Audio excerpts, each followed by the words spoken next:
Hola a todos, ¿cómo están? Bueno, estamos en otro episodio de Chamullo Club, el podcast, y estamos acá con Naomi Kronberg. Sí, perfecto. Increíble, porque siempre pensé que cómo se diría ese Excelente, apellido. excelente. En alemán se debe decir diferente, pero no queremos ni saberlo. Sí, excelente, bien.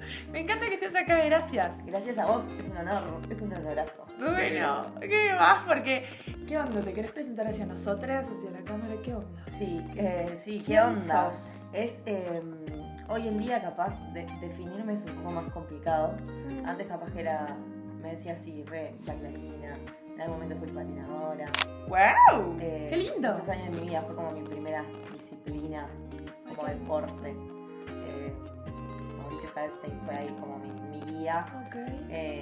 Y nada, fui al sudamericano, todo, o sea, fue maravilloso. Y un día conocí el carnaval y el carnaval me absorbió para siempre. ¿Viste Carnaval de las Promesas? Sí, pero primero hice carnaval de mayores, con mi morena. Sí, mi vida se fue conectando como a lo mismo que dijiste vos hace un rato, de como nosotros tipo nos encontramos en un lado, nos volvimos a... Después fue como, bueno, y hoy estamos acá. Sí. Bueno, así igual ha sido toda mi vida y en este trayecto maravilloso. Yo nunca pensé que iba a ser coreógrafa, o sea, no me lo imaginaba, siempre bailé. Eso era una buena pregunta que te quería hacer, como, ¿qué querías hacer de pequeña? Bailarina, qué sé yo, no... Yo quería bailar, yo bailaba, todo el tiempo bailaba. De hecho, en mi casa paraba los cumpleaños, tipo, ahora voy a bailar. Digo, miren, arrancó mi show. Okay. Y eso ya era como característico, o sea, hay que tener también, hay gente que, bueno, quizás es muy cohibida, yo era todo lo contrario por ahí. Siempre estaba como aportando y bueno, y siempre estuve muy embebida de un montón de información acerca de cultura afro, religión afro. Mis padres siempre estuvieron, May Susana Andrade, Pai Julio Kronberg, siempre estuvieron como pioneros de esa religión afro acá en Uruguay. Qué bueno. Bueno, reconectados con gente de, qué sé yo, Río Grande do Sul. Yo hacía viajes y obviamente veía cosas desde chiquita y entendía cosas diferentes. Bueno, estar en diálogos interreligiosos que han sido formados a nivel de ministerio para encontrarse entre diferentes sacerdotes de diferentes culturas. Tipo, yo embebía en todo eso desde que tenía 0 años, ¿entendés? Y toda mi vida mis padres llevándome de una reunión a la otra, no era que me dejaban por ahí. Yo iba, me portaba bárbaro, sacaba apuntes a veces de cosas, tengo cosas guardadas, apuntes de, qué sé yo, en la embajada de Venezuela, tipo, cosas que no se entienden, pero yo estaba ahí y evidentemente iba captando cosas. Y después en la vida yo quería hacer baile y hacía baile, bailaba Floricienta a los 4 o 5 años. Con mi compañera de escuela, fuimos todas. Sí. Hoy por hoy salí en la serie Margarita. ¡Qué fuerte! Quedé tipo de una en casting. Bueno, y formamos un grupo ahí con, digamos, 6, 8 bailarines de acá de Uruguay, que nos conocíamos algunos de diferentes lugares. Y eso, fue como cumplir el sueño de esa nena que empezó a bailar bailando Flores Amarillas y de repente la estaba volviendo a bailar con Chris ahí de enfrente, qué sé yo. El sueño de toda niña. O sea, hoy estoy en el feed de Delfina, tipo yo niña muere y mata por esas fotos y esos videos. O sea, pero ya te digo, fue como esa conexión. Y yo tipo, esto es muy cursi, pero del verso Cris Morena, yo fui lo más puro de toda la saga, que fue Floricienta. Oh. Y yo me quedé con ese, haz que tu sueño valga la pena, haz que no sé yo, tipo, eso fue mi lema desde que yo nací. ¡Tu sueño! Esto es muy cursi, nunca lo dije. Bueno, nada, yo fui, haz que Pero, tu sueño o valga sea, la pena. Te amo, Cris. Floricienta, Cris Morena, en esa canción, en esas canciones, tipo esos mensajes también quedaron grabados de por vida. Entonces después vivirlo fue como yo lloraba, mares, porque estaba cumpliendo mi sueño. Bueno, tengo fotos con Malala, tipo, no. Amando toda esa situación, pero también fue como que la vida me conectó, porque yo hice un casting y viste, hay 300.000 millones de casting que hacen 0,5. Entonces, bueno, eso fue como una oportunidad y me fueron llamando y yo no daba ni pelota. Hasta que un día me dijeron, mirá que pasaste y coso, o sea, necesitaste la disponibilidad, nena. Y es para Cris Morena. Ah, bueno, ahí como que me bajó toda la información y no lo podía creer. Y después fue todo un trayecto maravilloso, un montón de ensayos con la gente y bla. Sí. Pero, nada, eso, fue como conectar cosas de la vida. Después yo hice patín, y en patín un día me dio por bailar un candombe, viste, vos podés presentar tu rutina, tu libre, tu coreografía y podés presentar tu canción. Okay. Y bueno, bailé un montón de canciones desde muy chiquita. De hecho, empecé a los 7 a hacer patinaje artístico y terminé de hacer ballet a los 15, 16. Y bailé Mi Identidad, de Eduardo Daluz. Oh, me encanta. Estaba una niña que se le había ocurrido bailar candombe Obvio. en patines.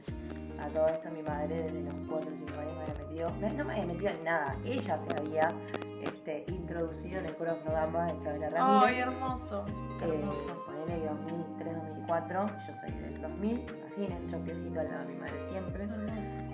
Y por un documental que había que grabar de algo de Iemanjá, no sé qué, una persona que vino del exterior a grabar y documentar algo acá en Uruguay de cultos afro y de todo afro. Mi madre se tuvo que hacer esa conexión de estar con el coro para que pudieran filmar.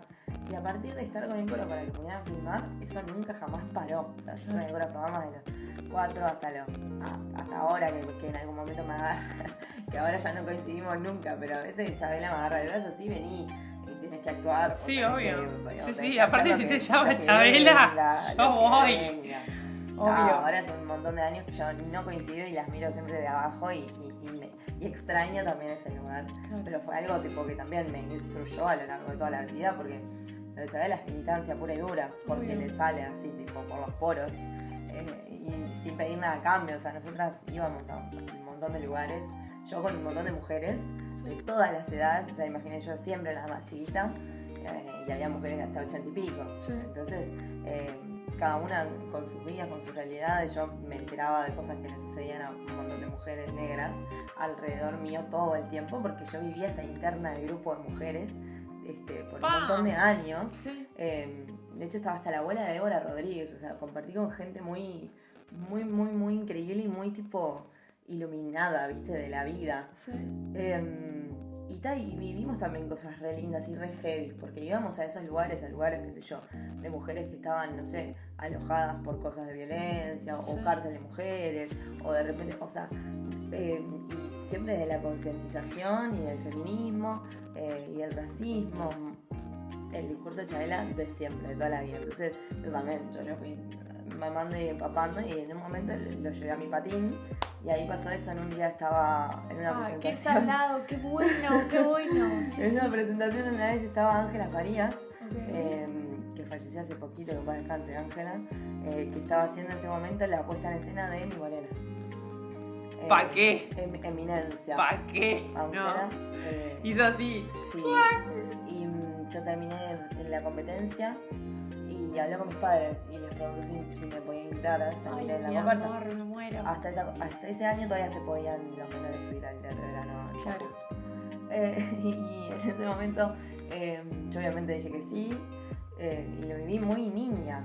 En ese momento Mi Morena se debatía de qué barrio había nacido y estaba Mi Morena pequeña, que era yo en la despedida, que tenía un vestido blanco, mi pelo largo, así que me pasaba la cola a bailar mi candombe con Marito Serra, otro candombe, totalmente otro. Y sí, sabes, Otro, claro, pero de la evolución, mirar para atrás y ver eso también, que está por ejemplo en YouTube si lo buscan.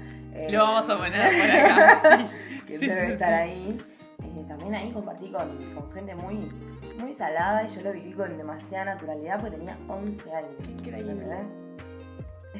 Y eso ya fue como, qué sé yo, cantaba Néstor Silva, cantaba Ángela Alves, no sé, bueno, con la misma Ángela Farías, o sea, trabajar haciendo puesta en escena con gente tan grosa. Eso fue como mi primer pantallazo al candombe, y aparte le pasó que a la comparsa era la primera vez que se metía en la liguilla y lo vivimos como si hubiese sido un primer premio. Y sí, obvio, no vale. Y ensayábamos ahí a la vueltita de Tres Cruces y me acuerdo que salimos a las 1001 de esas que dan los fallos, Sí. estos de pasa de la liguilla. Salió toda la comparsa a dar la vuelta, todo el Tres Cruces. Ay, no. Increíble.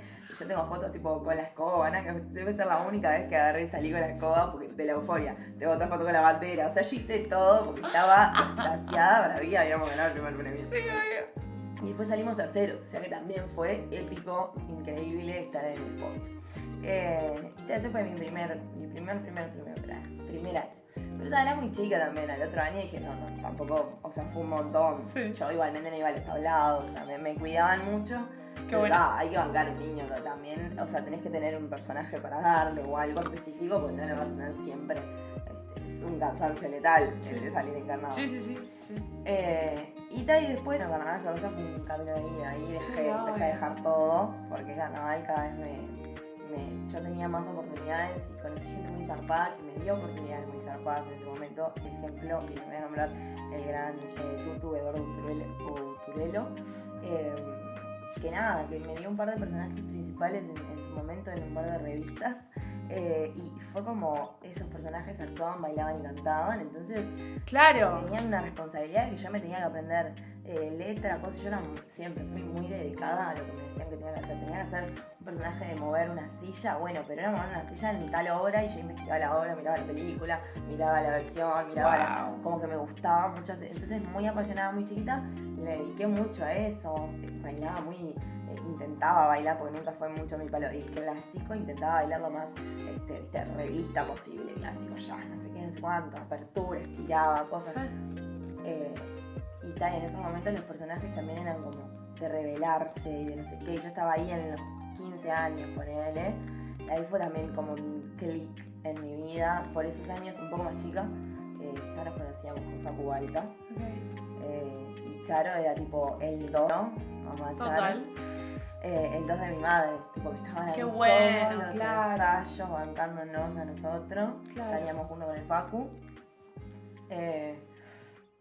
Y ellas estaban todos los días ahí, pero se cagaban de la risa, decían cualquier cosa, estaban perdón, generación de éxito, ¿no? O sea, Facu Alda, Naomi, como, no sé. La muchacha. O sea, no sé. Toda esa gente. Increíble.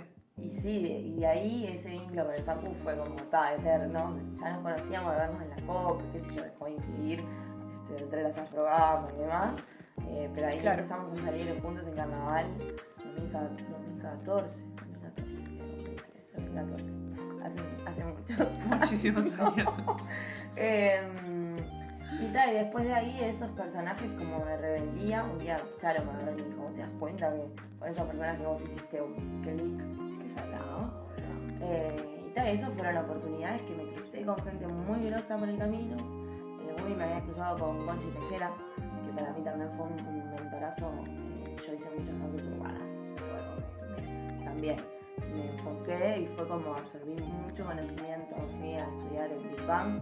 Propio. Conocí a José Moreira, en ese momento que llevaba a cabo la dirección con una crew, que era tipo la primera crew de acá que viajaba al Hip Hop International, que había gente que había traído la primera información que había llegado de danzas urbanas, de tomar clases allá por Estados Unidos, no sé qué, de las bases, trajo fundamentos y le empezó a enseñar a otra generación de personas. Entonces esa gente armó grupos de competencia. En esos grupos de competencia me encontré con Nadia Rajales, me encontré con Agus Costa, que está haciendo bailarín de, qué sé yo, de Emilia Mernes, de Mario Becerra, tipo, increíble generación.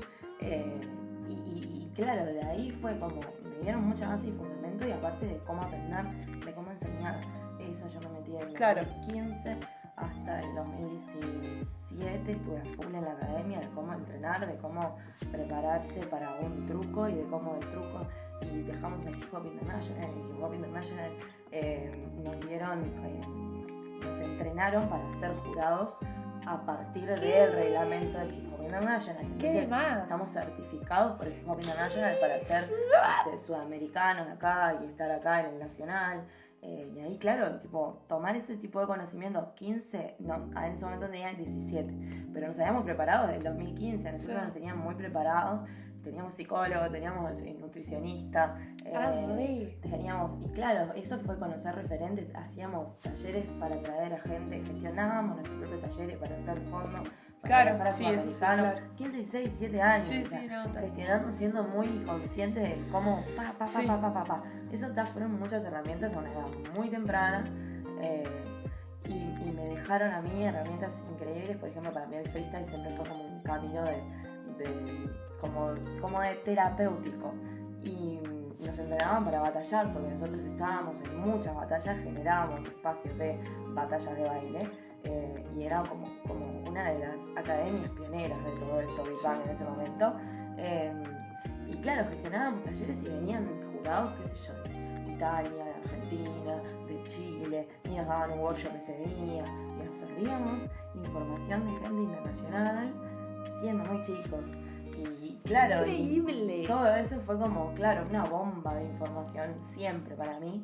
Me crucé con gente muy zarpada a lo largo del camino, que después fui encontrando en diferentes lugares. Hoy esa gente que a veces ha sido jurado en ese momento, capaz que hoy es jurado conmigo en algún lado, o nos empezamos a encontrar de esa manera, tipo ya en otros roles, que es increíble. O sea, para mí eso es una locura. Sí. Y a los 16, 17, Santi Morales, que es otro que me ha partido la cabeza, de esa gente que te enseña modo friki, mucha información de algo, nos daba unas clases modo taller, tipo de Cramp. ¿Qué es Cramp? El Cramp es un estilo de danzas urbanas que va todo mediante gestualidad de golpe y piña y de patada al piso y de pa. Y es como todo muy violento, así como musicalmente y todo, pero tiene un montón de conceptos de que vos vas imaginando cosas que van sucediendo, no sé qué, y te vas creando como tu propio mundo de lo que va a suceder musicalmente, llegando al tiempo de la música, que eso lo vas entrenando. O sea, es algo que también eso, como entrar en la música, en el adentro de la música, cómo interpretarla, cómo entenderla, saber patrones de lo que va a suceder según lo que está sonando, si está sonando funk, si está sonando hip hop, si está sonando R&B, si está sonando, o sea, como que entender lo que va a pasar musicalmente para poder interpretarlo. Eso nos hicieron entrar adentro de un mundo que yo, para mí, en ese momento era normal.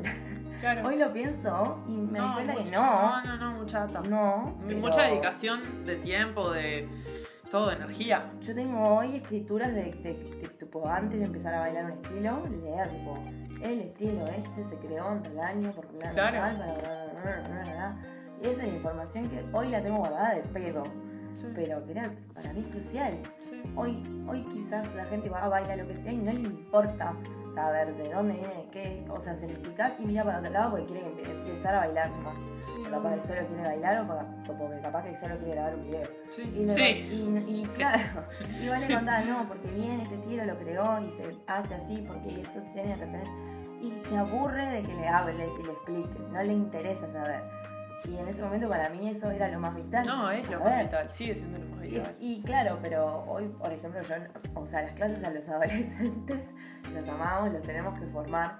Pero de danzas urbanas ya hace muchos años que ya no estás dando. Porque no me hastía que solo quieran grabar ese video o no les pueda hablar de. No, prefiero darle a chiquititos que nos llevamos muy bien. Y le di por muchos años desde la pandemia en adelante. Me agarré un grupo de ahí del barrio que fue creciendo de adolescentes y a los adolescentes del segundo o tercer año ya dije, los amo, pero nos vemos. Y claro, me quedé con los chiquititos que empezaban a hacer un montón.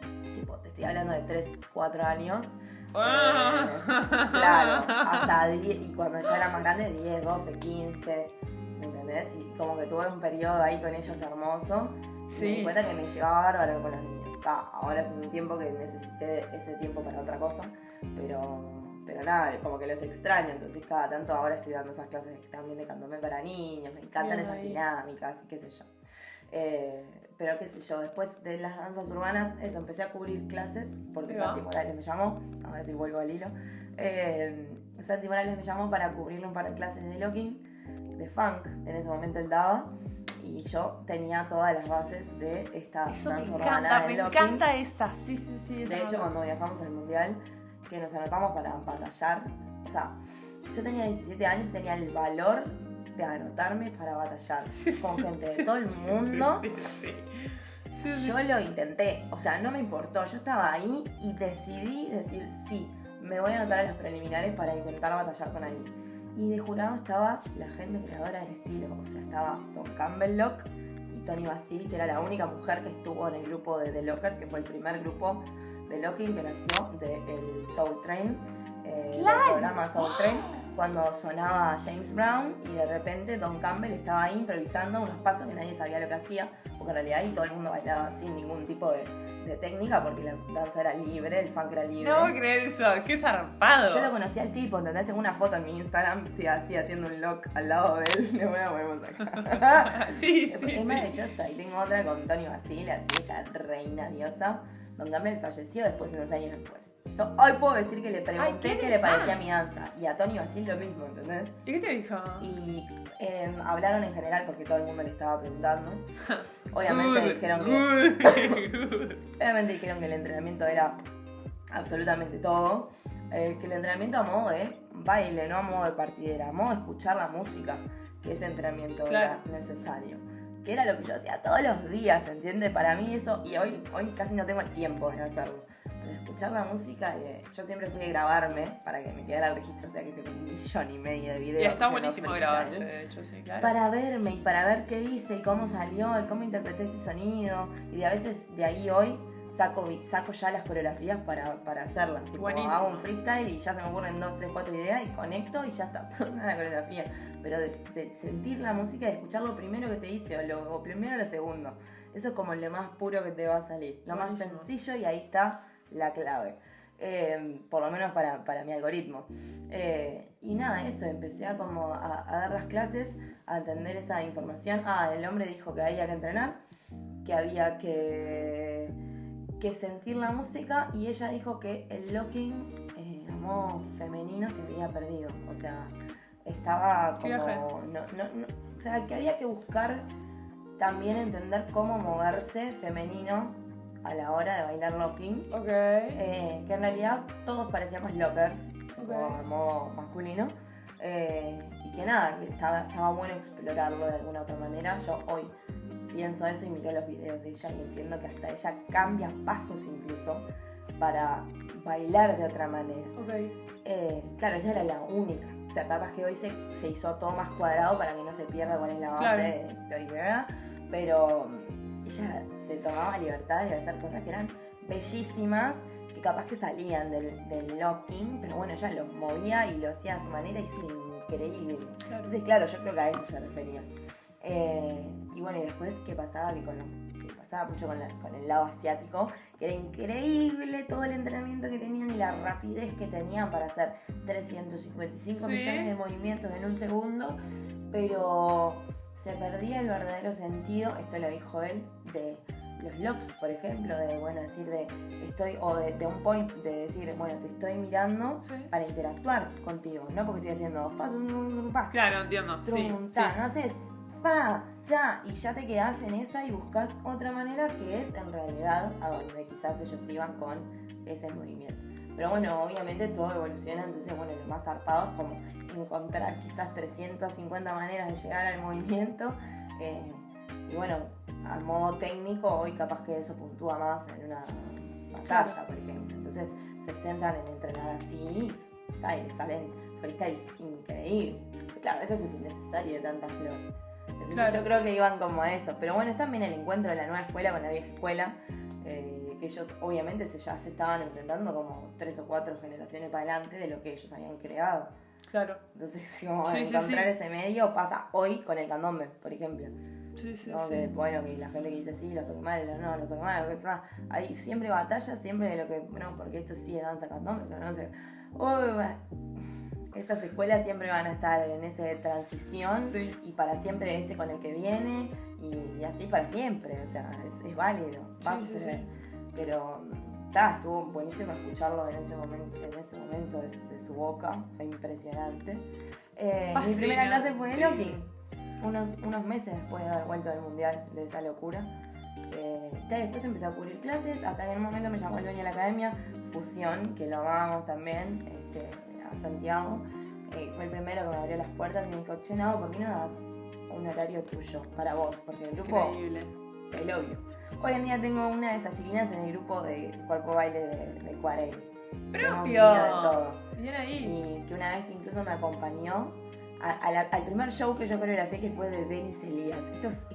Esto es material inédito. Te amo, Denis. Te amamos.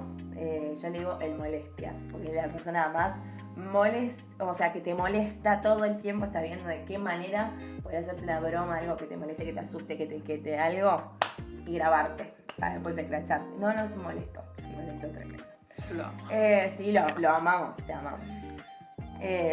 Coreografía del show de Denis Elías y estaba también esta chica que te digo, increíble, y hoy nos vemos en Guaraín millones de años después. Y en otro rubro, pues yo empecé dándole clase de locking.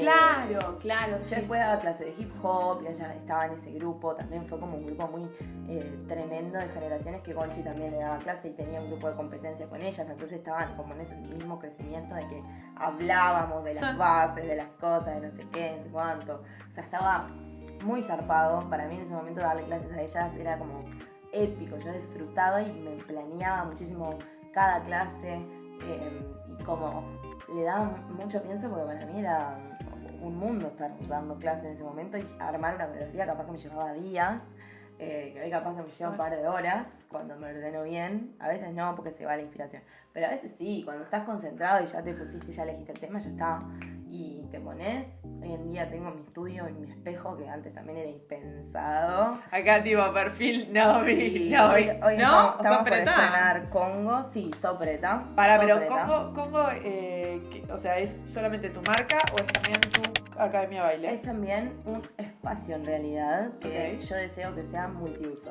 Tiene obviamente el uso del baile, por eso tiene su mega espejo increíble que también es de otros emprendedores que también son candomberos.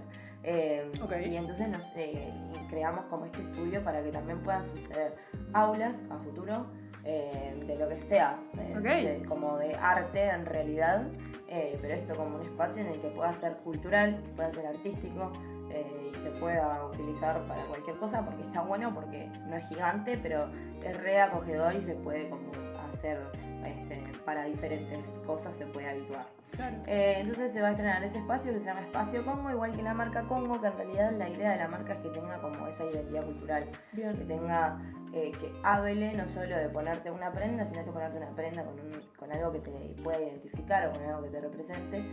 Y la idea de Congo es que la ropa no tenga un género, que cada persona se pueda poner y elegir lo que quiera para combinarlo con lo que sea, que todo combine entre todo, que los colores hagan referencia a esto más terrestre o más selvático, o más si te querés imaginar a Congo en territorio y te querés poner ahí en la piel de esta tierra, de nuestra tierra, de nuestros antepasados, y también darle como el sentido de que está conectado en realidad con Preta, que esto todavía no lo sabe la gente, pero me encanta ya poderlo estar contando, que en religión afro, en el momento en que se hace, por ejemplo, sesión para los pretovelios, que serían los negros viejos, sesión de pretos, a los pretos se les canta generalmente por su región por la que pueden haber venido, que son muchos del Congo, para la religión que está, qué sé yo, rioplatense, o podríamos decirle, no es rioplatense, en realidad es afro-brasilera, pero que viene de esas regiones y se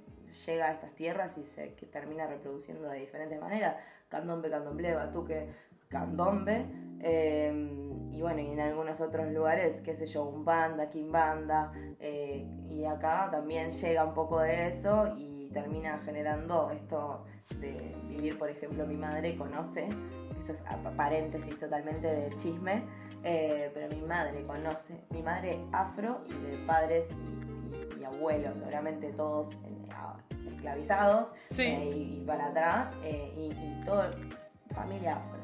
Y mi padre, viniendo de familia que escapa de Países Bajos, de Letonia, Lituania, bueno, con este apellido que es alemán, y gente que viene escapada de la Segunda Guerra Mundial, y llegan a Argentina, colonias, no sé cuánto, no sé qué, blancos, y mi madre conoce la religión afro por mi padre. ¡Wow! ¡Qué más! Y mis abuelos eran pastores, o sea, evangélicos, mi abuelo por parte de madre. Y mi madre, para mi padre era un terror, tipo, no se quería acercar a donde mi padre iba. ¡Wow! ¡Qué salado! y mi padre obviamente le contó y le dijo, esto no es lo que te contaron en realidad, que estaba todo demonizado, es otra religión, otra fe. Vení, y en ese momento, bueno, aparte de que había surgido el amor, ellos eran muy chicos, mi madre se inició desde ese momento a conocer la religión en todo Qué ese salado, camino qué que bueno. luego ellos dos siguieron. Obviamente no te haces sacerdote de un día para el otro, eso es Sí, de toda claro. su vida. Pero claro, eso fue como también como un choque cultural, porque como una persona que en realidad seguro tiene sus raíces afro, que vienen de otro lugar y con otra creencia, pero le hicieron creer que eso era el demonio.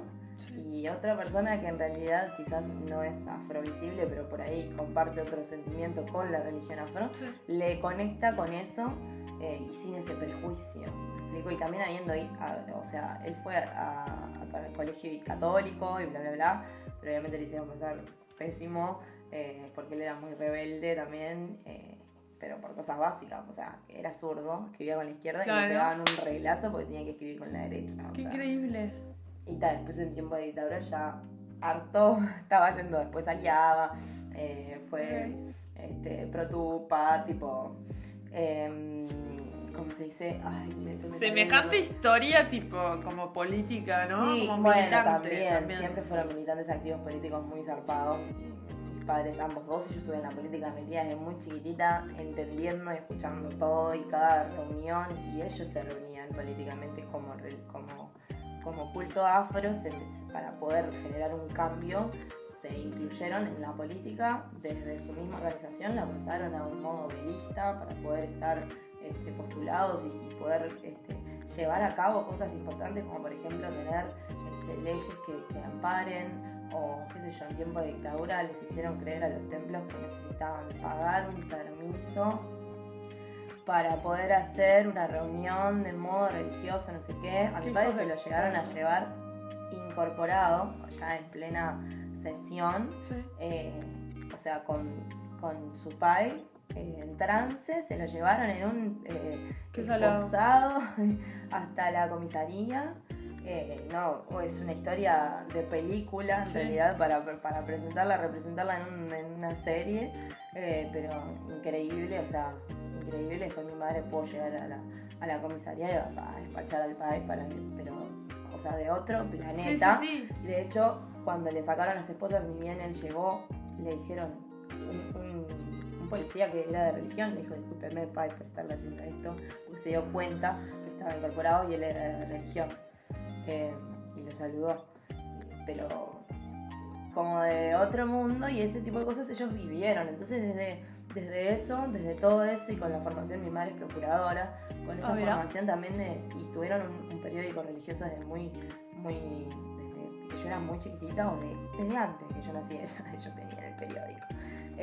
Periódico afro, que hablaba de los primeros sucesos que ellos hacían, fiestas en el Sudamérica, que iba la cumana y se llenaba el Sudamérica de diferentes canciones religiosas. Increíble. Daban premios, iban los intendentes, iban los embajadores, iban esto, lo otro. O sea, yo siempre viendo eso desde nacida, de la panza de mi madre. Hoy si buscan atabaque.com.uy, hay toda una web que tiene el periódico pasado a web, desde que antes que yo naciera. O sea, mi hermano también trabajando en todo eso desde muy chico, siendo muy crack con las computadoras, y hoy en día es ingeniero, pero desde él muy chiquito, todos ayudando como siempre.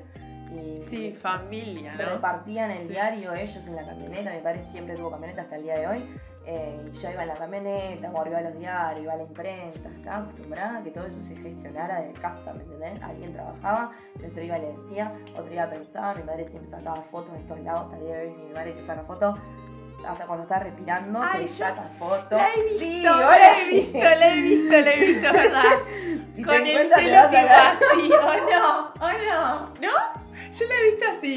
Tipo, Acá es mi mamá. Sí, la he visto. Esa es mi mamá. Mi madre todo el día, todo el tiempo saca fotos. Gracias. Con mi hermano no vamos, o sea, ya no sabemos cómo hacer, no ahorra memoria. Todas las memorias se le llenan, todo tiene que descargar. Claro, todo, sí, basta. Increíble. Y aparte después no filtrás. Si sacás foto a todo, ya no sabes cuál es importante y cuál no. No, sacale foto solo a lo importante, mamá.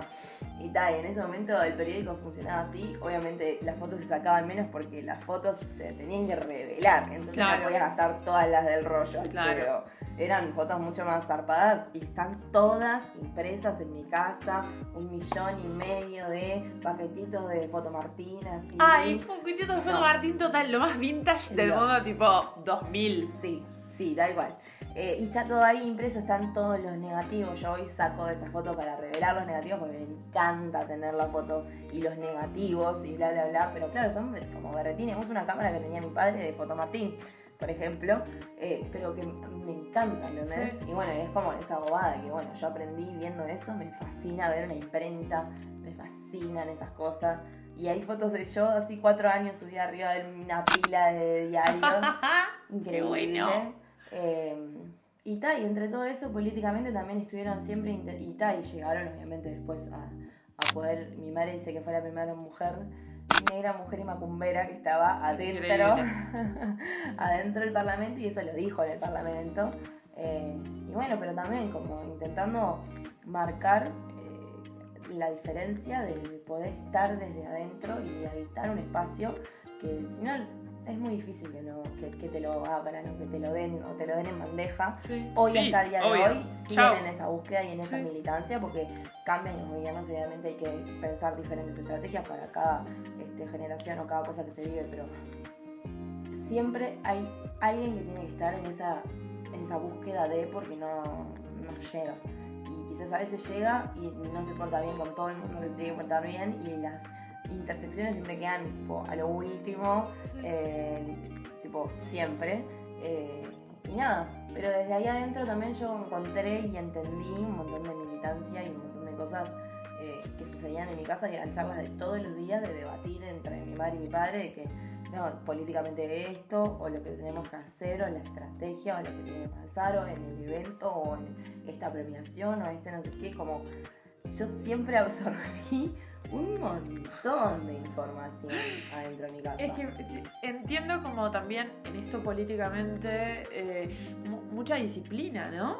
Como mucho laburo, mucha voluntad, mucho como bla, sí, al Full militancia. Yo hoy no quiero saber nada por repartir una lista, pero lo hice 1.000.000 de veces y con gusto, porque yo entendía, porque tenía conciencia política, porque tuve desde muy temprana edad, por lo que estaba no haciendo el esfuerzo, pero sí por lo que estaba militando ahí en ese momento. Yo entendía, yo repartía mi lista con convicción, porque no era que me daban y yo repartía porque no, yo estaba en los discursos, y tenía ese, y lo sigo teniendo, pero hoy en día me cansa un poco más ese trabajo de militancia, porque entiendo que es súper, duper, hiper sacrificado, pero lo respeto mucho por ese mismo motivo. Hoy no me da el tiempo de hacer lo que yo quiero hacer y también estar todo el tiempo militando. Es tiempo. Pero desde donde puedo y desde el plan que puedo, yo siento que hago política todos los días, porque en realidad también estar hablando y intentando siempre abrir como ese ojo que está medio dormido en la sociedad y en la misma gente que habita, que es parte de la comunidad afro y quizás no tiene idea de esa creencia o de esa primera mitología o de ese primer pensamiento que tenían nuestros antepasados. Ni bien llegaron acá y de donde traían no tienen idea que no venían quizás con la Biblia abajo del brazo, o que existen esas otras fuerzas de la naturaleza en la que cree el negro y que se le conecta desde el tambor tan fácilmente, desde el candombe. Hay mucha gente que lo niega por decir no se tiene que conectar quizás el candombe con la religión. Si no te estoy obligando a creer en la religión. Estoy diciendo que en realidad tenés el derecho moral de saber que esto era lo que realmente se traía desde el principio y que la Biblia fue totalmente impuesta desde la época de la esclavitud, en la que era o esto o la muerte. Que no es solo eso, o sea, que no hay solo Biblia, hay otras cosas. Claro, y de entenderlo y de normalizarlo, que justo hablaba de esto en la última CCC, las clases de candombe coreográfico, que después ese fue como mi primer proyecto, que de ahí en adelante había 1.000.000 de puertas que aún están disponibles.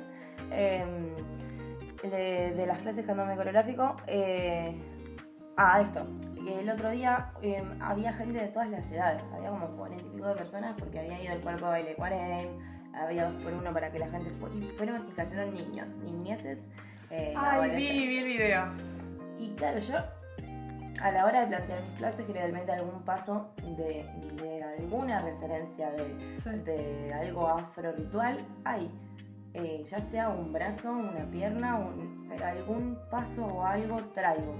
Y a la hora de enseñarlo, hoy mis clases son de 2 horas para poder hablar de cada una de las cosas y explicar. Y ahí entras en algo que no puedes hablar menos de, no sé, 10 minutos de solo eso en una clase, que tenés que decirles y normalizarles que todo eso de los que les estoy hablando no es malo, no es el diablo, no es nada para ocultar, no es nada que para un montón de generaciones para atrás, incluso mucha gente de la mía, sí lo cree. Que no sabe lo que es, pero que sí lo cree. Que ve un pop en la esquina y sí sabe que es malo, pero no sabe qué es. Pero sí sabe que es malo. ¿Entendés? Y como todo lo negro que está asociado a lo malo, que nos lo hicieron creer, que no es por maldad que nosotros tenemos esta... Es porque nacimos en todo un contexto que nos enseñó que el día que estaba negro era malo, que el trabajo negro siempre está mal.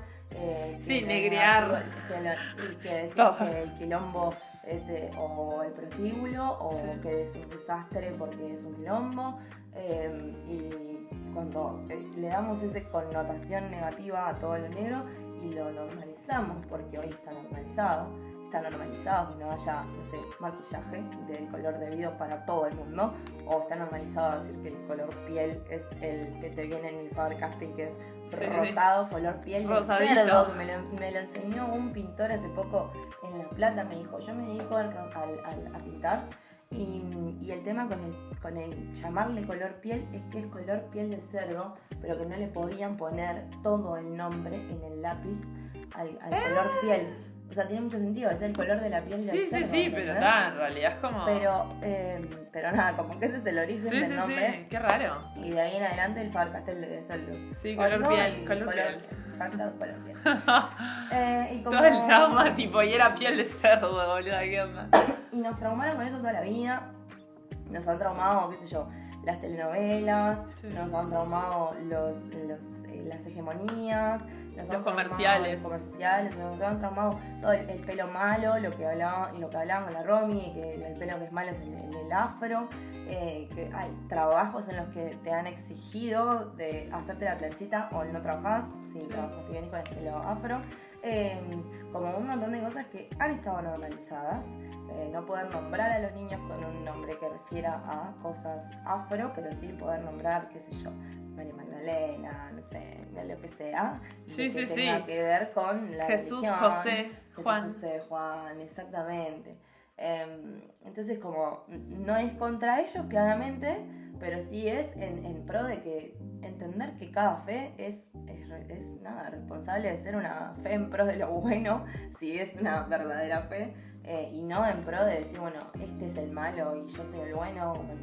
Mi padre dice esto y muy en broma y nada, que el diablo es un santo católico, porque en realidad en la religión afro no existe una figura que digas está claro, entiendo, sí, asociada a todo lo malo no existe, o sea, es una figura que se creó a partir de una imagen que le dio el blanco a todo lo que el negro hacía, y nada, y que después quedó asociadísima a que todo eso era el diablo, lo malo. Y hoy prendes la tele a las 3 de la mañana, están todos estos programas, estos infames que se hacen llamar también de parte de una religión católica, no sé si yo, evangélica, todos estos tipo modo para sufrir, y están todo el día mostrando, toda la madrugada, mostrándote imágenes de que esos son el demonio y que por eso te morís y que por eso te suicidas, por eso perdés a tu familia, y te muestran fotos de rituales, y te muestran fotos de tambores rituales, te muestran fotos de los templos sagrados, y te lo muestran como el demonio. Y vos, si estás viendo a la madrugada, capaz que si estás en un momento medio vulnerable que necesitas creer en algo, te entran como el mejor. Y te entran tipo directo tiene una manera, y bueno, esto no es solo de este país, ¿no? Por algo ellos tienen mafia en casi todos los países del mundo con el mismo prototipo de ser, y la gente cae. No es una fe, o sea, cualquier tipo de fe, cualquiera que sea, debería estar buscando el pro de esa. Le sacan plata, o sea, hay gente que ha ido a documentar, tipo, escondida. Sí, lo he visto. Que te hacen dejar, o sea, te dan ganas de poner plata. Sí. O sea, te entran de una manera psicológicamente tan zarpada que te dan ganas de poner plata. Entonces, claro, hay gente que en desesperación ha dejado la vida. Les deja la vida y los otros son el demonio. bueno, en época de esclavitud quizás también al negro eso le sirvió como un escudo también. Como de, bueno, vos le tenés miedo a esto o crees que es el diablo, tenele miedo, es el diablo. Por lo menos algo me protege. Sí. O sea, no me vas a matar siempre. Claro, sí, totalmente. Tengo algo que me... Sí, tengo mi hechizo que te puedo tirar. Exacto. Sí.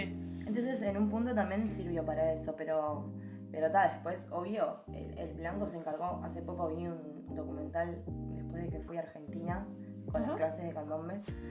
Ahora nos contás sobre eso. Ahora contamos sobre eso. Luego una argentina me hizo llegar un documental que está en YouTube, que está muy bueno, que creo que es de antes de 2000, de afroargentinos, y de cómo se encargaron los grandes pensadores de la Argentina, los mártires, se encargaron de exterminar casi a la población negra que quedaba en Argentina, y por eso Argentina tiene como ese índice que bajó a hacer que ellos consideran que no hay negros casi en Argentina. Ellos te dicen que no hay, y quienes hay no se perciben, o si los percibís como se ofenden, y capaz que no todos, obviamente no es una generalidad, pero me tocó como conocer eso de cerca, de que me contaban que en todas sus familias estaba esa persona que se ofendía, y era totalmente visible afro, o sea, gente ya que, o sea, no había una negación. Ahí viste que, bueno, a veces hay familia y hay linaje, pero no se ve físicamente. No gente físicamente muy, los labios, los rasgos, el color, el pelo, No, yo negro no soy. No soy, porque si te percibís, pasás a tener toda esa pérdida de derechos. Sí, bajás el escalón. Exactamente. Exactamente. Lo mismo con todas las poblaciones originarias, que Argentina también tiene presente muchas tribus, como imaginen que es mucho más territorio, pero hay muchos que no se definen y tienen sus rasgos súper a la vista también, de un linaje súper zarpado y súper presente, y que se ofende. O sea, yo no imaginé esa realidad tristísima, porque creo que es de lo que más me dolió escuchar en Argentina, hasta que me lo empezaron a decir y me lo repitieron sin que yo lo dijera en diferentes lugares, diferentes personas, en diferentes partes de la ciudad de Buenos Aires, y lo empecé a consultar cada vez más, y después lo confirmé en este documental, que es impresionante, que tiene cosas muy zarpadas de gente muy referente de ahí del país, y te muestran históricamente los discursos de los grandes pensadores, de los grandes pensadores de Argentina, que hoy están todos sus monumentos en los nombres de todas las calles, todas esas personas que se encargaron de decir, bueno, quien sea negro, en pocas y otras palabras así muy poéticas de la escritura de esa época, es el que pierde todo su derecho de coso, y es el que tiene que irse del territorio, y es el que va, y es el que va, y es el que va, y es el que va, y es durísimo, porque la gente que creaba o empezó a crear esos pueblos, esas ciudades, esos cosos, eso no sé qué, nacía bajo esa mentalidad, y esa era la que reproducía. Entonces, todo el que era negro fue desplazado, fue esto, fue lo otro, y hay, bueno, presente gente mucha del Cabo Verde, que está muy presente en el documental también, y está entrevistada, y está muy interesante. Generaciones muy grandes de la gente que viene, de los primeros que llegaron navegando de Cabo Verde, que armaron sus generaciones de hijos y nietos ahí. Está muy interesante, mírenlo completo, porque podría hablar todo el día solo de ese documental. A mí me pasó una vez que estaba en Buenos Aires, la primera vez que fui a Buenos Aires sola, que tenía unos amigos que tocaban ahí como por Palermo, no sé qué, y me acuerdo que yo les dije, pero che, acá no hay negros, porque claro, yo era la única que me percibía así, y un amigo me dijo, que aparte me lo dijo sin maldad, me lo dijo así por ser aprendido, los negros están afuera. Claro. Y yo que tipo, amigo, te das cuenta que sos muy racista. Claro. Pero ¿no? Para él los negros estaban afuera. Estaban afuera. Sí, claro. Aparte también Argentina tiene la connotación de el negro como la persona que, o sea, no es por ser, ni siquiera lo dicen por hablar físicamente de alguien. No. Lo hablan ya como una cuestión social, como todo el que es marginal, o yo considero marginal, es el negro, es la negrada, es no sé qué. Sí, sos tremenda negro. Sí, ahí va, como ¿qué? Y bueno, obviamente usan mucho más la palabra quilombo, y la tienen 10 veces más normalizada que nosotros, o más siempre en la lengua, como está mucho más presente. De hecho, yo hace poco descubrí que había un desfile que ellos tienen, que se llama Divino Quilombo o Hermoso Quilombo, algo así. que es muy importante porque aparte es como un momento que ellos ganaron de algo que el Estado como que dejó de tenerlo en sus manos y lo pasó a las mismas organizaciones de candombe, entonces lo organizan mismo entre ellos, un espacio divino ganado, pero que claro, la referencia del nombre es a que en ese día pasaban un montón de cosas y que había una correcaminata para allá, que había no sé qué, entonces había de todo un quilombo. Sigue sin tener la connotación original de la palabra quilombo. O sea, obviamente no, es un espacio ganado y hay que festejarlo.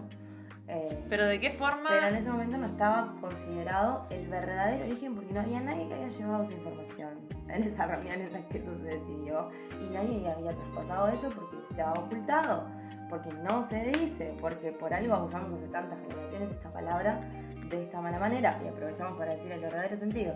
El verdadero sentido de la palabra quilombo era donde llegaban los esclavos que estaban recién libertos en ese momento, como en cortas palabras, ¿no? Y en resumen, en ese momento en el que quizás se habían podido escapar o quizás, no sé, por H o por B tenían su libertad o lo que fuera y se encontraban en este espacio en el que a veces estaban escapados, entonces seguía habiendo un miedo o una cosa de que te podían encontrar en cualquier momento, te podían como que cazar, como que eras una presa.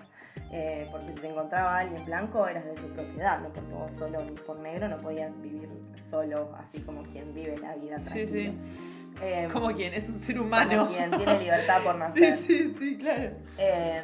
Y bueno, y capaz que ibas y en ese lugar de Palenque te encontrabas con, no sé, con tu madre que te habían sacado, con tu esposo con algún hijo, con algún hermano, con tu abuela, con tu prometido, entonces vos ibas con una necesidad de reencontrarte con tu gente, con las personas que hablaban tu idioma, con las personas con quien no te iba a matar, básicamente, sentirte en casa, en el peor de los escenarios, y generar, ahí también se generaban en ese sentido de libertad, estos primeros momentos de música, primeros no, pero bueno, momentos un poco más sin tanta presión de música, de libertad de poder bailar, de cantar, de hacer ritual, de tocar, de que sucediera todo eso, que era la conexión máxima con los ancestros desde ese momento, y generar eso en el quilombo. Claro. Un lugar de encuentro. Un lugar de encuentro. O sea, y nada, hoy no obviamente no tiene esa connotación en nuestro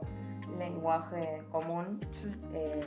Y nada, está bueno para mí esto, por ejemplo, decirlo, hablarlo, contarlo en las clases, cuando le doy clases, no sé, a gente grande, a niños, y decirles, che, esto lo podemos repetir a cualquier persona que en el momento que está con nosotros nos habla y nos dice, ¿sabes qué? En realidad, cómo está bueno que capaz digas cualquier otra cosa. Yo lo hablé en los talleres de Argentina y me dijeron, sí, quilombo para mí es bardo, relajo. Y bueno, le digo, ahí tienes 2 palabras que significan lo mismo. ¿Por qué seguir usando esto? Sí. Debes tener un montón. Por suerte hay un montón de sinónimos para lo que quieren estar diciendo. Pero podemos dejar de usar esa palabra y darle quizás otro peso, otro lugar, otro... pero nada, pasa con muchas cosas, todo lo negro, eso que está asociado a lo malo. A mí me parece que como que he tenido momentos en mi vida que puedo avanzar y decir, che, no digas esto, como mucha gente que me ha dicho, che, te están negreando en el espacio de la publicidad, que es donde yo me desempeño, mucha gente me ha dicho, che, te están negreando, no sé qué, hasta mi propia familia, y es como...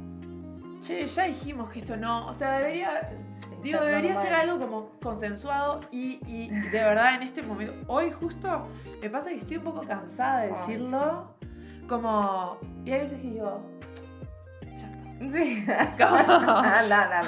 Voy a hacer que te atacás. Por mi paz mental. Y porque sí, porque ya te lo dije 5 veces, no me lo digas de nuevo. Y re admiro esta voluntad de decirlo y como recalcarlo. Vos, ya hablamos de que esto no fue, ¿entendés? Como, ya está. Es un embole igual tenerlo que estar repitiendo todo el tiempo. Claro, pero está buenísimo igual tener como esa voluntad de decir de nuevo. Como, porque también es verdad que entra, o sea, los hábitos son por repetición también. Entonces está buenísimo. Sí, y mismo que ahora las generaciones más chicas entienden todo. Sí, siempre, salado. Eso siempre. está de más. Pero cada vez más. Y las generaciones, esto en la CCC pasó como los gurises, escuchando que yo les estaba hablando de una imagen de un santo un santo africano. Sí, un santo africano. Sí. De que hacía esto, que hacía lo otro, que se refería a esto, que estaba en la naturaleza, que estaba en esto, esta creencia, que la religión africana se conecta en muchos sentidos con la budista, por ejemplo, en el querer o en creer en el karma, de esto de que la energía que vas es la energía que traes, que yo a veces doy clases con las canciones que explican o dicen esas cosas, entonces lo explico. Y lo mismo en esta energía de que voy y vengo, que el agua puede ir muy tranquila o que de repente puede ir muy a lo maremoto y puede generar una catástrofe, pero en realidad no es que el agua sea mala, sino que hace un montón que estamos dañando al agua y haciendo cualquier cosa con todo lo que sucede con la naturaleza. Y bueno, la naturaleza nos está devolviendo lo que exactamente le damos.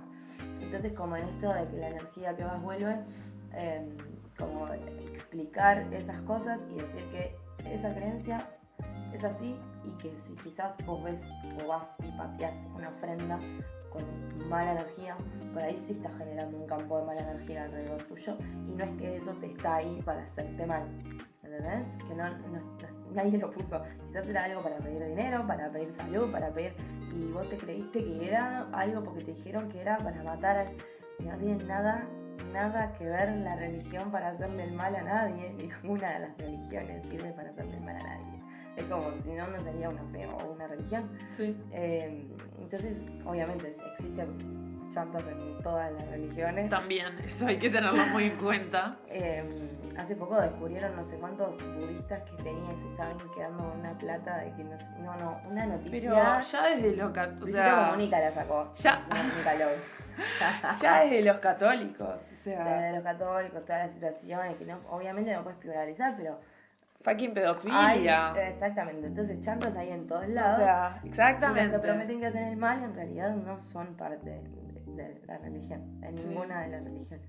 Entonces nada, como la afro está asociada al demonio y también obviamente te puedes encontrar con cualquiera de esos chantas a la vista y al aire.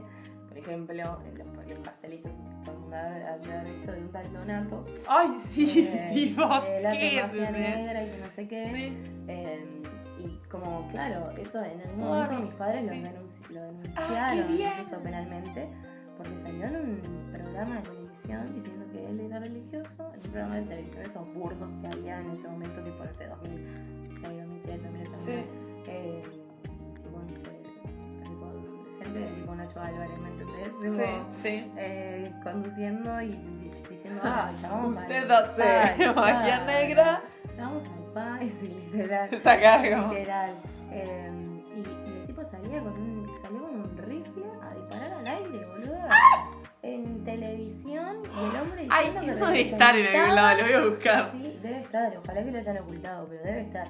Mis padres tenían que pedir la cinta en VHS para hacer la denuncia de no sé qué, de no sé cuánto, lo mismo para denunciar a la gente de los pares de sufrir el VHS. Claro. Nadie hace nada, todo el mundo se queja, pero ¿quién se toma el tiempo de ir a pedir la cinta y llevar y hacer la denuncia? Los papás de Naomi. Mis padres. Entonces, claro, yo vi eso de cerca siempre, como de estar alerta, claro, y de saber en qué lugar y de cómo y de qué manera proceder, porque no es solo decir, bueno, hago una historia y publico y pongo qué mal que... No, tengo que moverme de esa manera que... Porque está penado ese tipo de cosas, y porque vos no podés hablar en nombre de una religión y salir a hacer una cosa así de demente mental.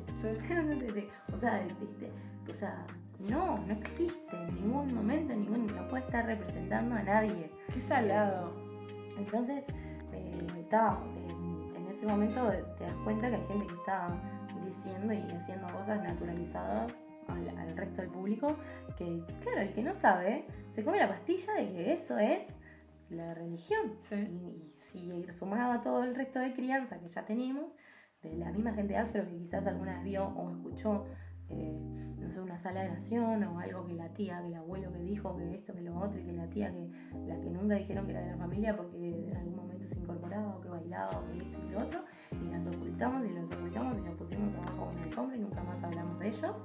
Y yo en las clases de matriz afro les digo, vos pregunten a su familia, la que tengan hoy, que puedan, de dónde, si tienen información de lo que yo les acabo de contar, de lo que estamos, de que entiendan que un montón de nosotros tengo mi apellido Andrade, por parte de madre, seguramente sea el de un esclavista portugués que le puso a un montón de gente que estaba en su finca, que esta era propiedad de él porque los habían comprado, porque eran negros y se compraban, y a toda esa gente le puso Andrade, o a todo el niño que nació allí, porque ya nacía esclavo y no conocía otra realidad y esa era la realidad normal. Entonces empezaba a desarrollar un pensamiento de pensar y creer que realmente vos no tenías las